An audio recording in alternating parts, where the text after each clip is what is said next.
கர்த்தராகிய இயேசு கிறிஸ்துவின் நாமத்துக்கு மகிமை உண்டாயிருப்பதாக. அவுசா சால்வேஷன் சவுண்ட் சர்ச் சார்பாக உங்களை எல்லாரும் வாழ்த்தி வரவேற்கிறோம். மீண்டும் உங்களை சந்திப்பது மிகவும் சந்தோஷமாக இருக்கிறது.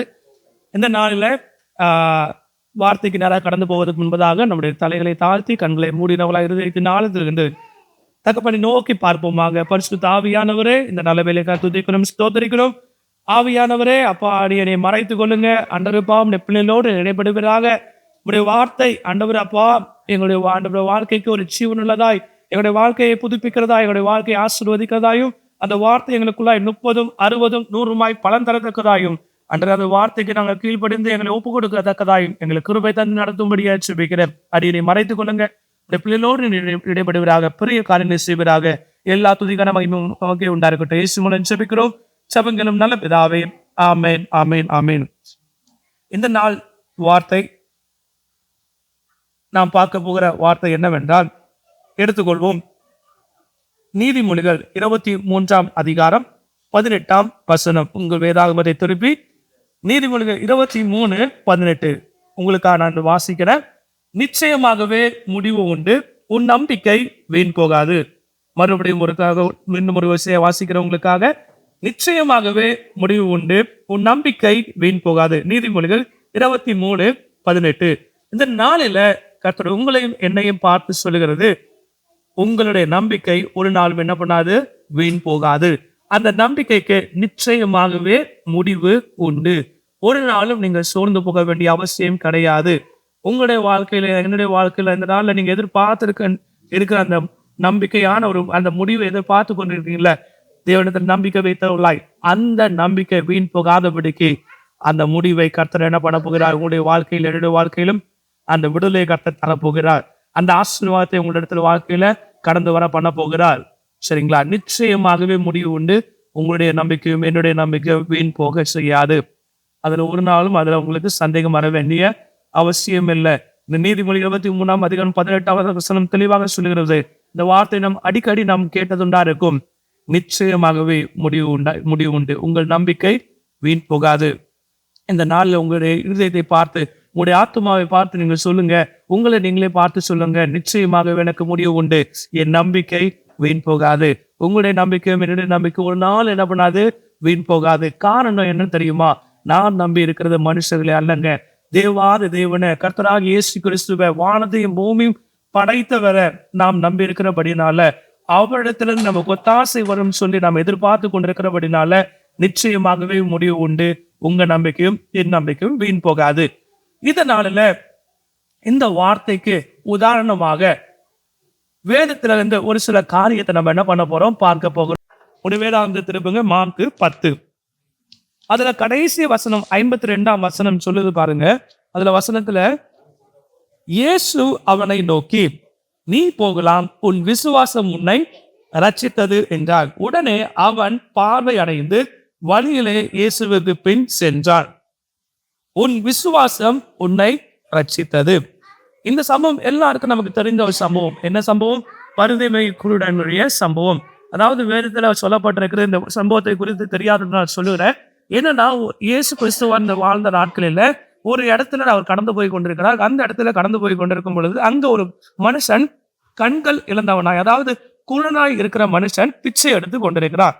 இந்த மனுஷனுக்கு எப்படியோ தெரியல, இயேசு பாத்தீங்கன்னா சுகம் தருவார்ங்கிறதான ஒரு வார்த்தை கேள்விப்படுதுன்னு நினைக்கிறேன். அந்த காரியத்தை நிமித்தமாக இயேசுடைய வருகை அங்க கடந்து போகிறது, இயேசு அங்க கடந்து போகிறான்னு சொல்லி அவன் கேள்விப்பட்ட உடனே அந்த இடத்துல இயேசு கிறிஸ்துவை பார்த்து அவன் கூப்பிடுகிறான்.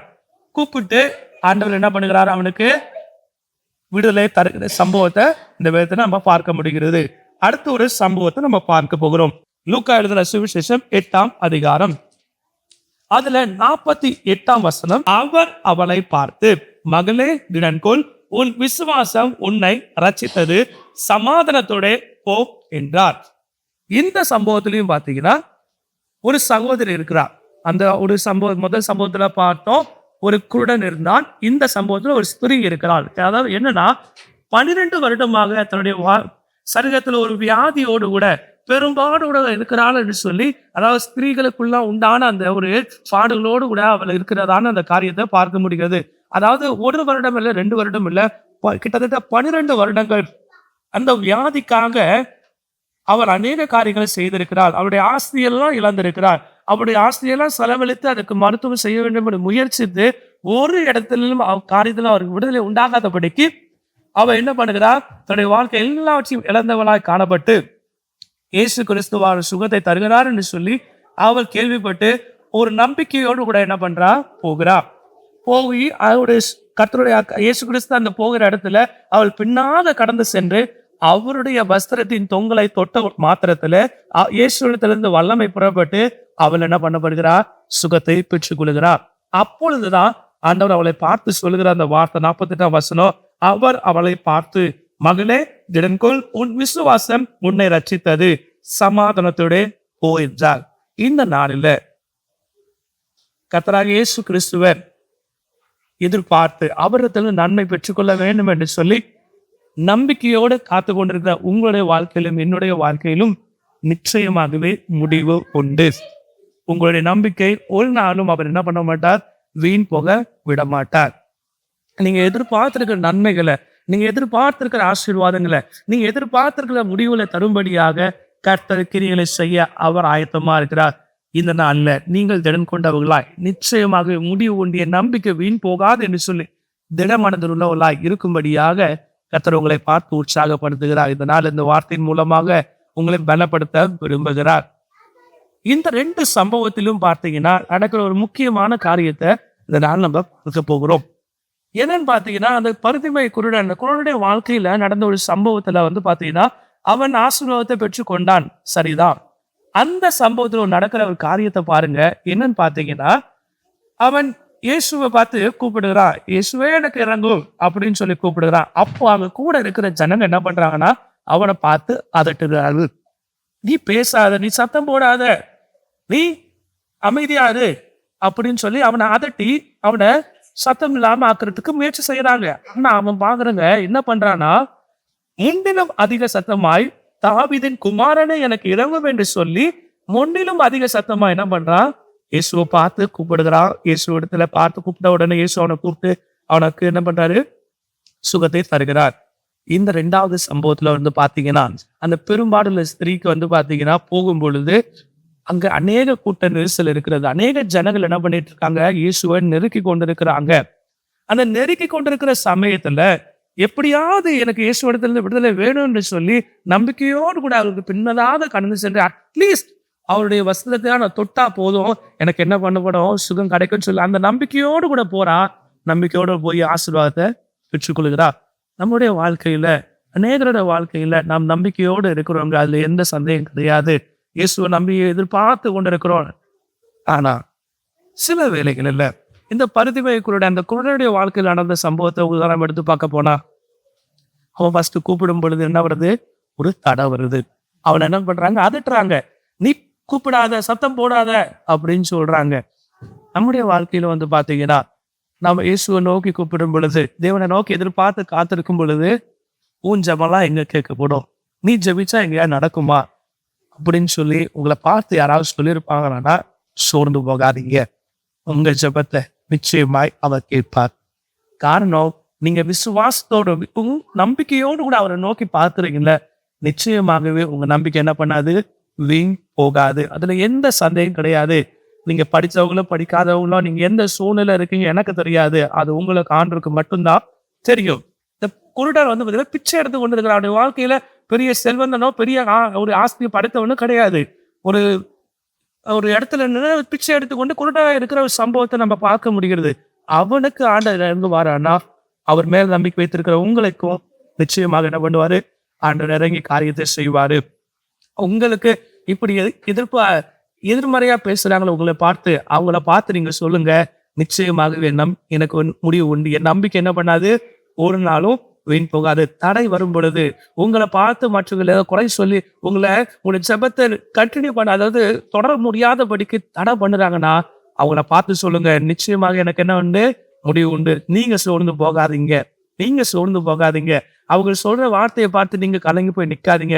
ஐயோ, எனக்கு என் ஜெபத்தை ஆண்டவர் கேட்க மாட்டாரா? அப்போ நான் ஜெபம் பண்ணா ஏசப்பா கேட்க மாட்டாரா? அப்படி என்ன பண்ணாதீங்க, ஒரு காலம் நினைக்க கூடாதுன்னு சொல்லி உங்களை பார்த்து ஆண்டவர் சொல்லுகிறார். அடுத்த ஒரு சம்பவத்துல பாத்தீங்கன்னா, கூட்டம் நிறைந்திருக்கு. அதாவது இயேசு கிட்ட போறதுக்கு சாத்தியமே இல்லை.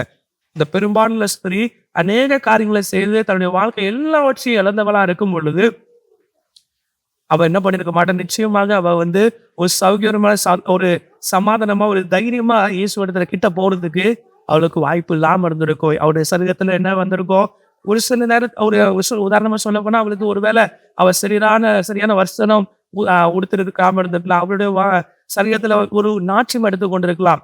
ஐயோ இவ்வளவு கூட்டம் இருக்கு, அந்த கூட்டத்துக்கு நடுவுல நான் எப்படி போக முடியும்னு சொல்லி ஒரு கேள்வி அவருக்குள்ளா இருந்திருக்கலாம். ஆனா அந்த சூழ்நிலை அவ என்ன பண்ணல, பொருட்படுத்தாம எனக்கு விடுதலை வேணும், எனக்கு என்ன வேணும், சுகம் வேணும்னு சொல்லி இயேசு பின்னாடி தொடர்ந்து போய் இயேசுடைய வஸ்திரத்தை தொடுகிறார். அதுதான் அந்த விசுவாசம். அந்த விசுவாசத்தை பார்த்துதான் ஆண்டவர் சொல்லுகிறாரு, உன் விசுவாசம் உன்னை ரட்சித்தது. சூழ்நிலையை காரணம் காட்டாதீங்க. இயேசுடைய சமூகத்துக்கு போறதுக்கு, கர்த்தருடைய சமூகத்துக்கு போறதுக்கு, தேவனிடத்துல கிட்டி சேர்வதற்கு சூழ்நிலையை காட்டி என்ன பண்ணாதீங்க, நிக்காதீங்க. உங்களை பார்த்து ஆண்டவர் சொல்ல, நீங்க நன்மையை பெற்றுக்கொள்ள கிட்ட வந்துட்டீங்க. நன்மையை பெற்றுக்கொள்வதற்கு உங்களுடைய நம்பிக்கை, உங்க முடிவு அங்க சம்பூர்ணம் ஆகுறதுக்கு, உங்க ஆசீர்வாதம் உங்க இடத்துல கிட்டி சேருவதற்கு நீங்க கிட்ட வந்துட்டீங்க. கிட்ட வந்து நீங்க மற்ற காரியத்தை காரணம் காட்டி விலகி போகாதீங்க. உங்க ஆசீர்வாதத்தை இழந்து போயிடாதீங்க. இன்னும் என்ன பண்ணுங்க, தைரியமா முழு மனதோட முழு பலத்தோட என்ன பண்ணுங்க, கிட்டி சேர பாருங்க. சோர்ந்து போகாதீங்க. சூழ்நிலையை காரணம் காட்டாதீங்க. எத்தனை தடைகள் வந்தாலும் சரி, உங்களுக்கு இன்னும் முன்பதாக எத்தனை காரியங்கள் உங்களை இயேசுவிடத்தை கிட்ட போறதுக்கு தடையா நின்றாலும் சரி, அந்த தடையெல்லாம் நீக்கி போட்டு அதை ஒரு பொருட்டா எண்ணாம, வெட்கப்படாம என்ன பண்ணுங்க, ஒரே வார்த்தை சொல்லணும், வெட்கப்படாதீங்க. இந்த ஸ்திரீ என்ன பண்ணல, வெட்கப்படல.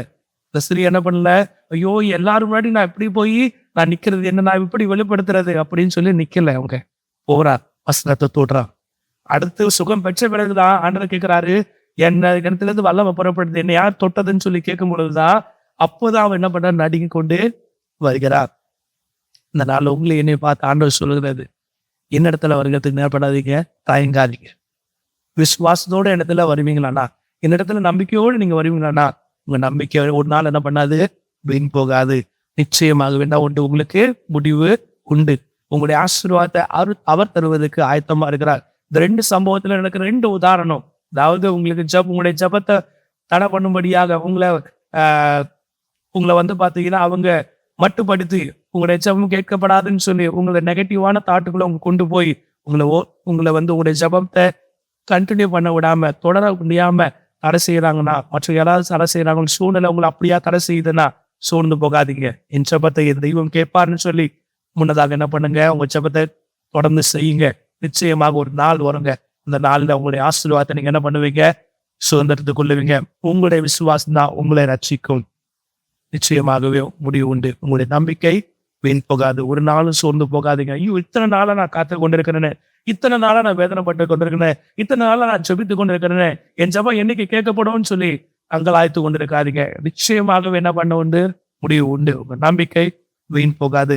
இந்த வார்த்தை கேட்டுக்கொண்டு நீங்க யாராக இருந்தாலும் சரி, எந்த சூழ்நிலைக்கு இருந்தாலும் சரி, உங்களை பார்த்து ஆண்டவர் சொல்லுகிறது, ஒரு நாள் உங்க ஜபத்தை என்ன பண்ணிடாதீங்க, விட்டுடாதீங்க, சோர்ந்து போகாதீங்க. தொடர்ந்து ஜெபம் பண்ணுங்க, விசுவாசத்தோடு இருங்க, நம்பிக்கையோடு இருங்க. உங்க நம்பிக்கை கண்டிப்பாக என்ன பண்ணாது, வீண் போகாது. ஒரு நாள் வரும், அந்த நாளில் உங்களுக்கு வைத்திருக்கிற ஆசீர்வாதங்களை நீங்க என்ன பண்ண போறீங்க, சுதந்திரிக்க போறீங்க. கிட்ட வந்துட்டீங்க, ரொம்ப கிட்ட வந்துட்டீங்க. அதாவது அந்த ஸ்திரீயை போல ரொம்ப கிட்ட வந்துட்டீங்க. தேவனுடைய சமூகத்துல இருந்து ஆசீர்வாதத்தை பெற்றுக்கொள்வதற்கு கொஞ்சம் டிஸ்டன்ஸ் தான் இருக்கு, சரிங்களா, கொஞ்சம் தொலைவு தான் இருக்கு. உங்களுக்கு இயேசுவுக்கும் அந்த ஸ்திரீக்கு இருந்தது போல கொஞ்சம் தொலைவு தான். அந்த சூழ்நிலையை பார்த்து காரணம் சொல்லி போகாதபடிக்கு சூழ்நிலையை ஜெயிக்கிறவங்களா என்ன பண்ணுங்க, மாறுங்க. கர்த்தர் நிச்சயமாக உங்க நம்பிக்கை என்ன பண்ணுவாரு, வீண் போக விட மாட்டார். நிச்சயமாக முடிவு உண்டு. நம்பிக்கை வீண் போகாது. கண்களை மூடுவோமாக. இந்த நாள்ல கண்களை மூடி இருதயத்தின் ஆழத்துல இருந்து, ஒருவேளை அநேக நாளா நான் ஜெபம் பண்ணிட்டு இருக்கிறேன்னு, அநேக நாளா எதிர்பார்த்துட்டு இருக்கிறேன், ஒருவேளை என் ஜெபத்தை இயேசு கேட்கலையோன்னு சொல்லி அங்கலாய்த்து கொண்டிருப்பீங்களானா, உங்களை பார்த்து ஆண்டவர் சொல்லுறாரு, உங்க ஜெபம் ஒரு நாளும் வீண் போகாது. நிச்சயமாகவே உங்களுக்கு என்ன உண்டு, முடிவு உண்டு என்று சொல்லி இந்த நாள் உங்களை பார்த்து ஆண்டவர் சொல்லுகிறார். இதனால இருதயத்தை ஒப்பு கொடுங்க. ஆண்டவரே அப்பா, என்னுடைய நம்பிக்கை ஒரு நாளும் வீண் போகாது சுவாமி. வானத்தையும் பூமியும் படைத்தவர் இடத்திலிருந்து எங்களுக்கு ஒத்தாசை வரும் ஆண்டவரே. ஆண்டவரே, எங்களுடைய விசுவாசம் குறையாதபடிக்கு ஆண்டவரே இன்னுமா எங்களுடைய விசுவாசம் பலனடையத்தக்கதாய் என் தெய்வமே எங்களுக்கு கிருபை செய்யும்படியாய் ஜெபிக்கிறோம் ஐயா. இந்த நாள் இந்த வார்த்தையை கேட்டு அன்றைய இதயத்தின் ஆழத்திலிருந்து யாரெல்லாம் ஜெபித்துக் கொண்டிருக்கிறார்களோ ஆண்டவரே அப்பா, எனக்கு நிச்சயமாகவே முடிவு உண்டு, என் நம்பிக்கை வீண் போகாது என்று சொல்லி அன்றைய யாரெல்லாம் விசுவாசத்துல ஆண்டவரே இன்னுமாய் பலனடையத்தக்கதாய் அன்றைய அப்பா உண்மை நோக்கி மன்றாடி கொண்டிருக்கிறார்களோ அவளோடு தகப்பன் தாம் இடைப்பட்டு கொண்டிருக்கிற கிருபைகளுக்காக ஸ்தோத்திரம் ஐயா. அவள் இந்த ஆசீர்வதிக்க போற தயவுகளுக்காக ஸ்தோத்திரம் ஆண்டவரே. என் தெய்வமே, அவளுடைய வாழ்க்கையில நீங்க வைத்திருக்கிற திட்டங்கள் நிறைவேறும்படியாக அப்பா, அவளுடைய வாழ்க்கையில நீ வைத்திருக்கிற ஆசீர்வாதங்கள் அவங்களை சுதந்திரிக்கத்தக்கதாய் ஆண்டவரே, அவங்களுடைய விசுவாசம் அவங்களை ரட்சிக்கத்தக்கதாய் என் தெய்வமே இந்த நாட்களில் ஆண்டவரே அப்பா, நீ அவளை பலப்படுத்தும்படியாக அற்புதங்களை செய்யும்படியாய் ஜெபிக்கிறேன் ஐயா. ஆண்டவரே அப்பா, இந்த நாளை யாரெல்லாம் ஆண்டவரே மீது வைத்திருக்கிற அந்த நம்பிக்கையில குறைவுபட்டிருக்கிறார்களோ ஆண்டவரே, நீர் தாமே அவனை பலப்படுத்தி அப்பா, நீர் தாமே எடை கட்டும்படியாய் ஜெபிக்கிறேன். உன்னை கிருபை நான் எடை கட்டும்படியாய் ஜெபிக்கிறேன் ஐயா. அவளை ஆசீர்வதிங்க ஆண்டவரே. நாங்கள் ஒரு நாளும் சோர்ந்து போகாதபடிக்கு, எங்கள் நம்பிக்கையை நாங்கள் சோர்ந்து போகாதபடிக்கு, எங்களுடைய ஆசீர்வாதம் நாங்கள் எழுந்து போகாதபடிக்கு அப்பா, நாங்கள் தெளிவுள்ளவளாய் உடைய சமூகத்தை நாங்கள் இன்னுமா கிட்டி சேர தகப்பனே எங்களை ஒவ்வொரு கிருபை செய்யும்படியாய் ஜெபிக்கிறேன். அப்படியா நீ செய்கிற தயவுக்காய் ஸ்தோத்திரம் ஐயா. எல்லா துதியும் கனமும் மகிமையும் புகழ்ச்சியும் ஒருவருக்கே நாங்கள் எடுக்கிறோம் ஆண்டவர் மாத்திரம் உயர்ந்திருப்பதாக இயேசு மூலம் ஜெபிக்கிறோம். சபைகளும் நல்ல பிதாவே. ஆமென், ஆமென். God bless you.